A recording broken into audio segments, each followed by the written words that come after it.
Vous avez déjà fait un échauffement mental? On se retrouve ce soir en direct de mon cabinet de Lyon pour vous parler échauffement mental.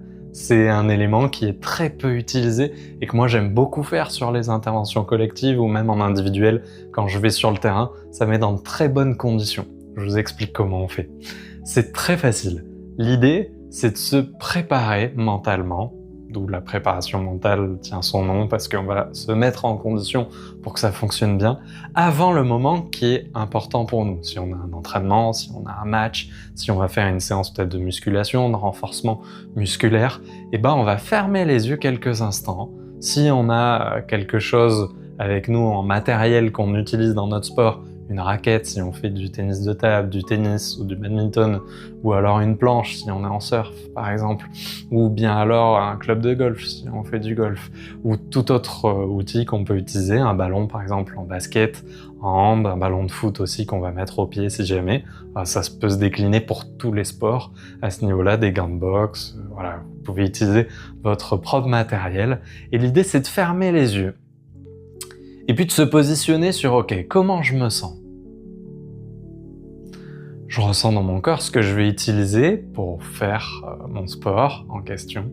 Ça peut marcher aussi dans la musique, un échauffement mental, on peut l'utiliser en musique aussi. Donc si c'est ça, je prends mon instrument et c'est la même chose qu'on va pouvoir réaliser. Donc je suis les yeux fermés. Comment je me sens dans mon corps? Ok. Qu'est-ce que je vais faire là? Je vais m'entraîner, j'ai un match. Ok.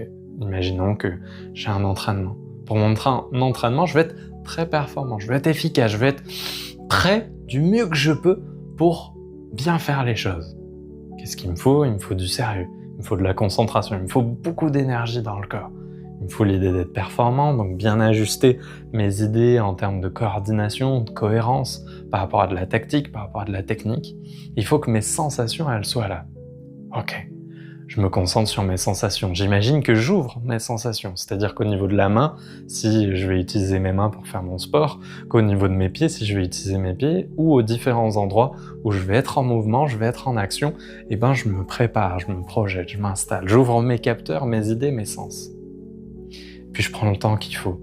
Si je peux, je ressens mon matériel. Si c'est un ballon, par exemple, en hand, je touche mon ballon pour imaginer que tous les capteurs de la main, des doigts, je vais les ouvrir pour bien ressentir le ballon, la texture, la chaleur du ballon, les ressentis que j'ai au niveau de la peau aussi, ce que ça fait, est-ce que ça colle, est-ce que c'est lisse, comment c'est.